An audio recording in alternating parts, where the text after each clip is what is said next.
Thank you, Mr. Hall.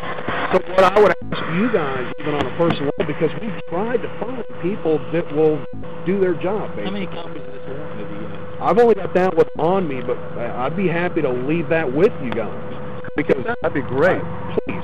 Because what ultimately we want to do is have somebody, first off, and just to be frank, who has allowed their balls to drop. You know, I mean, bottom line, we need men right now. We don't need these guys going to protest. We need somebody to do something. Right. If you guys research this and find validity in it, please call me. We will effect the arrest. Y'all will still remain unscathed because y'all are only there because we have to hand them over to somebody with a badge and a gun. I understand that. All we want is a fair trial, because what's going to happen, now we talked one-on-one, so we're still two-on-one, what's going to happen if this goes to court? It's going to expose a lot of things, one of those namely being the fact that Barack Obama is not a natural-born citizen. Most people don't know what that means. Even if he was born in Hawaii, doesn't make him a natural-born citizen. He has confirmed, everybody has confirmed that his father is an Indonesian citizen. To be a natural, both of your parents have to be American citizens. So what that also means, everything that's been done since he's been in office can be unwound. We can go back to living and live somewhat free lives. But it's going to take actions like this and your all's at least willingness to do what you're paid to do, and that's make sure that somebody gets a fair trial. So by us saying these guys have violated their oath of office, if these guys have violated their oath of office, we want them arrested and tried for treason. That you guys say, just like you would normally do if your boss hands you a decision down, right. We're the citizens, we're your bosses, we're your boss's bosses. We're asking you, hey, we've seen a violation here. We're going to arrest them because you say it's not my jurisdiction. Okay, we're fine with that. We'll take jurisdiction over it. You're under arrest. Officer, we need to place this man in custody. And then all you guys got to do is make sure that he's placed in custody and processed. That's all we're looking for. That's all he's been looking for a year now. So where would they go, though, if you turn them over to us? We put them in our jail, take them to your grand jury? Anywhere. I mean, the bottom line is as long as it's processed, right, then a trial will have to happen at that point, and then it don't even matter. When I was asked, because I'm kind of at the higher end of the enforcement side of this whole thing, they've asked me, well, you know, I mean, we can put them in their own jails or just turn around and let them loose. I don't care. As long as that paperwork is fine. They have a right to a fair trial, man. I'm not trying to humiliate anybody. I'm trying to effect justice, and that's all we're trying to find. So if you guys take a look at this stuff, research, you can even go on YouTube. I think you said you saw the video? Yeah. Okay. Dig into it. You can go on to... This is one where he's in court, what I saw. It looked like it was in one of the Monroe County courtrooms. It was. And he had a right. Now, one of his charges was disrupting a public proceeding. If that is an illegal grand jury, then he ain't interrupted nothing. One of his charges is inciting a riot. If you continue to watch the video, you'll see me in the background with my video camera. The only people rioting there were the cops. Another charge was resisting arrest. Well, if you're falsely arresting me, I have a right to defend myself, which he did not. He just didn't want the cuffs put on him, and they put him on the law. Every thing you guys know about the law and how you do your job, you'll see was violated in this video. And we were all peaceful. You know, I mean, I even had my .45 on me during that time. It never got pulled out. We were just there documenting these cases. And that's all he wanted to do was document everything so that he'll be found innocent.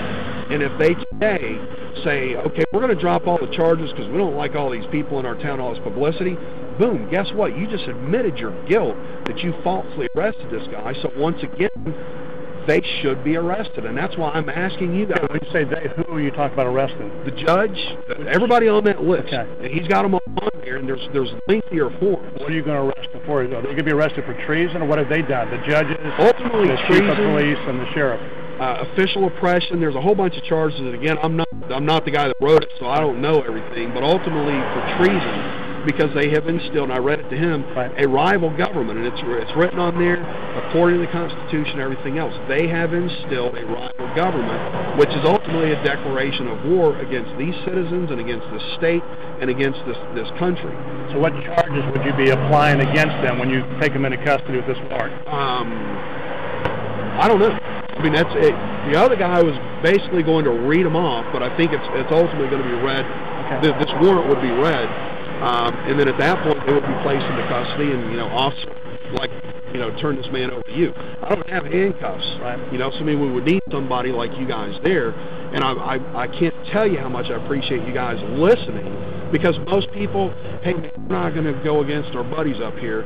Man, your buddies are the problem. Your buddies are the reason why this country's going downhill. And it's going to take Christians to stand up and say, you know what, it is better to obey God rather than man. The fact is, God established this country. God established our Constitution. And we got sidetracked earlier, and I don't really have time, but I would love to talk to you guys to show you in the Bible that God still has a chosen people. Do you guys know why we're called Caucasians? Kind of a weird word, isn't it? When the Israelites lost their land, God said, man, I'm done with y'all, you're going into captivity. They were released from their captivity. The majority of them, 98.6%, did not go back to Palestine because God had cursed that land. They went north.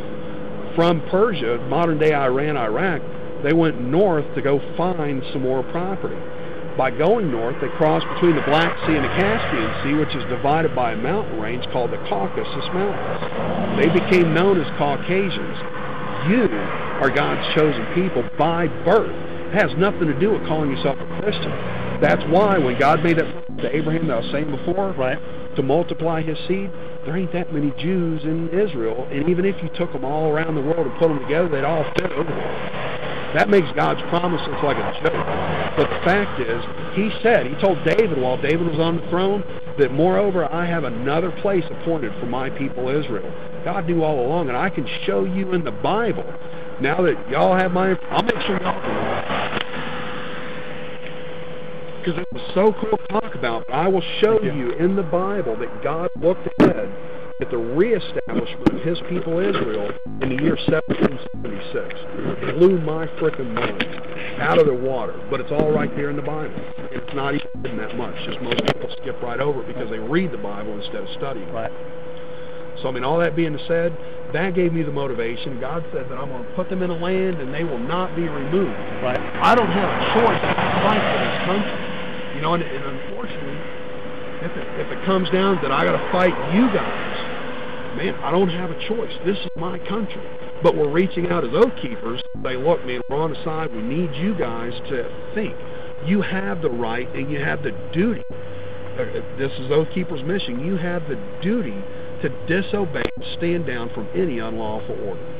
And most people, it's my job. I think you said that, and that's what you guys are trained to do, is my job. Now, your job is to defend the Constitution. That's what you took an oath to do. How many people do you think will be there from Oath Keepers today? Probably not that many. Stuart Rhodes, the founder, he's actually in Knoxville tomorrow for something else, but everybody's, I think, still in D.C./Virginia with that Second Amendment. Right.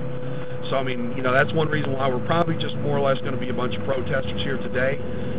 So no violence today? No. Don't take over the courthouse just today? So you guys, and if you guys don't mind, you have my information, so I'm going to leave it in your hands to call me.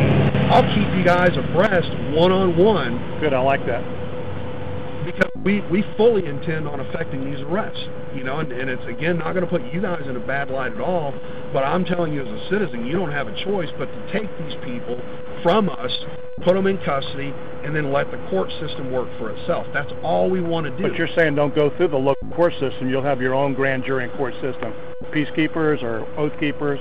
It's not going to be Oath Keepers. They're going to be citizens of this county. That's how it's going to be. As far as that jury of your peers, they got to be local. So, I mean, we're going to be calling out for citizens to step up and be those juries, because they haven't had a proper jury in there for a long time. I mean, you're supposed to get that foreman, you pull names out of a hat, so to speak. I mean, it's all automated now, but you pull all these names at random out. Here's your jury pool of 13 jurors. One of those turned into the jury foreman.